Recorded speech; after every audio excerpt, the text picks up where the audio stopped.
Good morning students, मैं आनंद Fidelis आपके सामने फिर प्रस्तुत हूँ कक्षा 7 को लेकर के। बच्चों, जैसा कि हम लोग बहुत सारी बातों को जान गए हैं, अपने पाठों को कंप्लीट कर चुके हैं, आप कॉपी भी तैयार कर लिए होंगे और अब हम देखेंगे नए चैप्टर की ओर, जो है पाठ 6। और पाठ 6 में हम लोग देखेंगे रसधारा। तो रसधारा का अर्थ होता है रस से जुड़ा हुआ, बहना। धारा का अर्थ होता है बहना, यानी बहता है।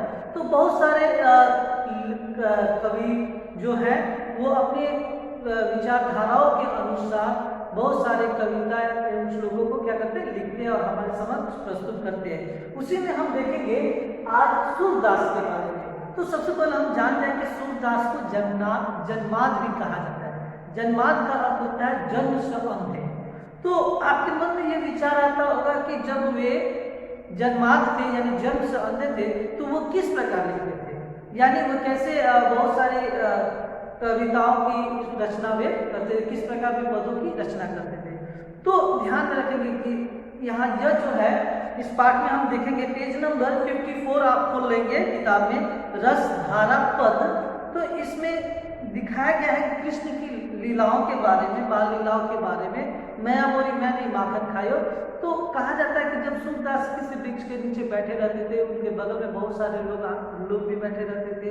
तो जब बहुत सारे लोग गांव के जब राम लीलाएं चलती थी, है ना, कृष्ण लीला जब होती थी, लोग जाते थे, देखते थे और देख करके वापस लौटते थे, तो वो उनकी बातों को सुनते थे और उनकी बातों को सुन करके अपने विचारों से वो बोलना शुरू करते थे। तो जो बगल में जो व्यक्ति होते थे वो उन्हें लिखना शुरू। इसीलिए ये सूरदास जो है जन्माद थे, लेकिन वे इन कविताओं की रचना करते रहते थे।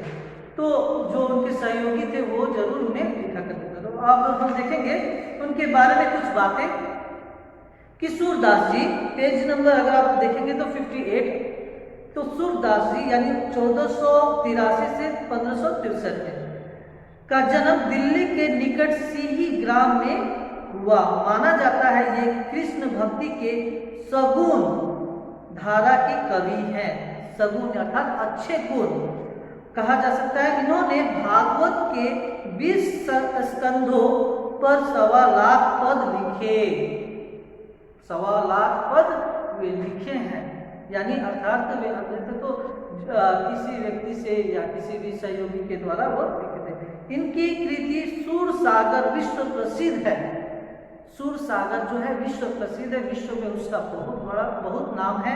और उसके बाद हम लोग जब देखेंगे मीरा रस खान के बारे में, जब उनकी कविताएं पढ़ेंगे, पद को पढ़ेंगे तो हम और अत्यधिक अनुभव करेंगे। तो अब हम आते हैं पाठ परिचय। बच्चों, मैंने बार बार बताया है कि किसी भी पाठ को पढ़ने से पहले उसके परिचय को जान लेंगे तो बहुत सारी चीजें हमें समझ में आ जाती है।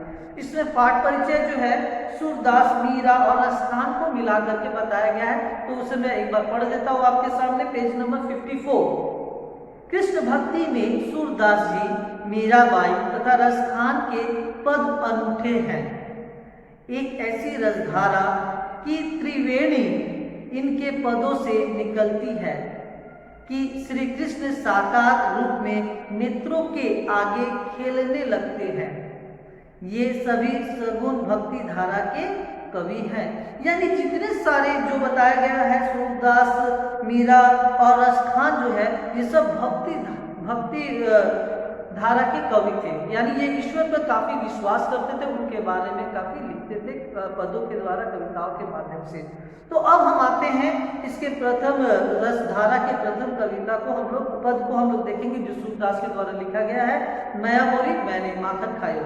तो बच्चे जल्द से जल्द आप अपनी किताबों को भी ध्यान में रखेंगे, इसमें बहुत सारे शब्दार्थ भी आएंगे। तो अब हम शुरू करते हैं। मैया मोरी मैं नहीं माखन खायो। बच्चों, आपने बहुत बार इसे गीत के द्वारा भी सुने होंगे कि मैया मोरे मैं नहीं माखन खायो, मैया मोरे मैं नहीं माखन खायो। तो आप कभी इसे सुनिए और अच्छे ढंग से उस पर विचार कीजिए कि क्या कहा जाता है। तो जब हम किसी चीजों पर विचार करते हैं तो उसका अर्थ और भाव हमारे मन में आता ही है। तो एक बार मैं पढ़ देता हूँ, फिर उसके बाद आप इसको गा करके भी सुना सकते हैं। अपने माता पिता को भी इससे अच्छे ढंग से आप सुना करके उनके मन को प्रसन्नचित भी कर सकते हो। तो मैया मोरे मैं नहीं माखन खायो, भोर भयो गयन के पीछे मधुवन मोह पठायो, चार पहर बंसी भटकयो, सांझ परे घर आयो, मैं बालक बहियन के को छोटो, छीको के ही विधि पायो, ग्वाल बाल सब बैर पड़े हैं, बरबस मुख लिपटायो, जिये तेरे कछु भेद उपजे है, जानी परायो जायो, ये लय अपनी लपटी कमरिया, बहुत नाच नचायो, सूरदास तब बहिसे यशोदा, लयपुर कंठ लगायो। अब हम इसके बारे में समझा रहे हैं, आप इसके कविताओं को अच्छे ढंग से लिख लोगे और उसके बारे में फिर लिखोगे इसके अर्थ को।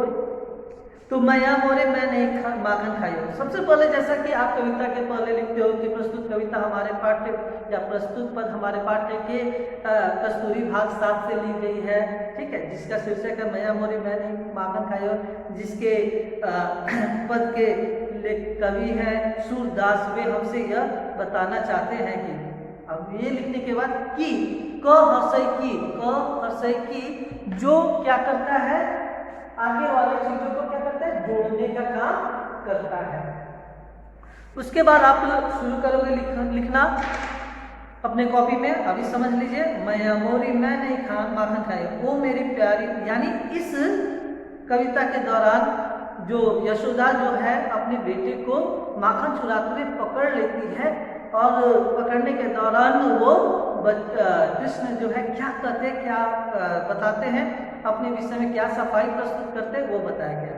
तो मैया मोरी मैं नहीं माखन खाया, वो मेरी प्यारी माँ मैंने माखन को नहीं खाया है, तुम मेरी बात मानो, मैंने माखन को कभी खाया भी नहीं है। भोर भयो गयन के पीछे मधुवन मोह पठायो, और सुबह, भोर अर्थात सुबह की बेला में तुम आपने मुझे गाय के पीछे चराने के लिए मधुवन बाग में क्या करते थे, भेज देती हैं। चार पहर बंसी भटकयो, सांझ परे घर आयो, और 4 पहर भटकने के बाद बंसी को हाथ में लेकर के भटकने के बाद सीधे मैं संध्या बेला में क्या करता हूँ, घर वापस आता हूँ। तो भला मैं माखन कैसे खा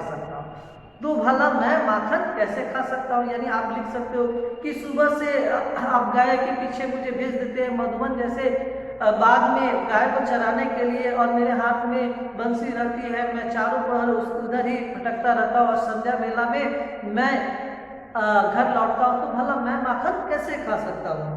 उसके बाद बता रहे हैं कि मैं बालक बयन को छोटो, छीके के ही विधि पायो, और वे कह रहे हैं कि मैं बालकों में मैं सबसे क्या हूँ, छोटा हूँ, मेरे हाथ भी क्या है, छोटे हैं, तो मैं छीके तक कैसे पहुँच पाऊंगा, छीके तक मैं कैसे पहुँच पाऊंगा। तो ये सफाई में प्रस्तुत कर रहे हैं।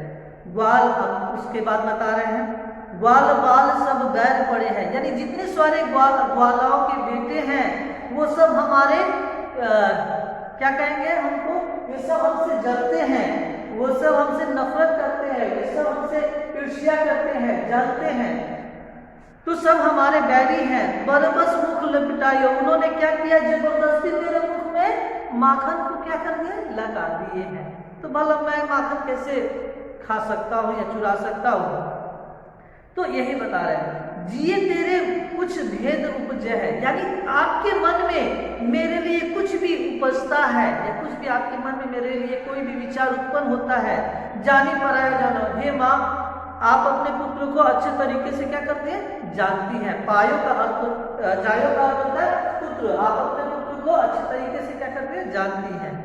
ये ले अपनी लकड़ी कमरिया, बहुत नाच नचायो, और अंत में वे कहते हैं कि आपको मुझ पर विश्वास नहीं है तो ये लीजिए लाठी, ये लीजिए छड़ी, और ये लीजिए कंबल, आपको जितना नाच नचाना है, यानी जितना मुझे पीटना है आप पीट दीजिए। अपने सफाई में ये बोल रहा है ताकि मम्मी जो है मुझे मारेगी नहीं, या जो कुछ भी आप समझते ही हो। सूरदास तब बहिसन यशोदा, तब सूरदास यशोदा की गाथा कहते हैं कि वो इन सारी चीजों को देख करके क्या होती है, उनका हृदय पिघल जाता है, और उनका पत्थर दिल पिघल जाता है, वो उसके बातों को काफी मंत्रमुग्ध हो जाती है और अंततः वो क्या करते हैं, लय पूरे कंठ लगाए और अंततः उससे क्या कर लेती है, गले लगा लेती है, उससे प्यार करती है, स्नेह करती है। बच्चों ये पद जो है बहुत ही अच्छे पद है। आप इसे अपने भाव में क्या करोगे, लिखोगे, क्योंकि हर एक लाइन आपको बता दिया गया कि हर एक लाइन किस लिए कहा गया है और इस लाइन के ऊपर से जितने सारे शब्द आए हैं उनका अर्थ आपके सामने है।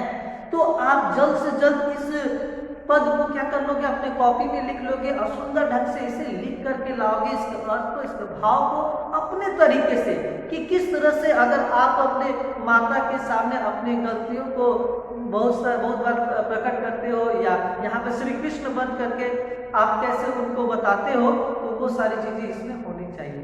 तो आज के लिए इतना ही। जितने सारे शब्दार्थ दिए गए उन्हें लिख लोगे। इस चैनल को सब्सक्राइब कीजिए और अपने दोस्तों के साथ शेयर कीजिए। तब तक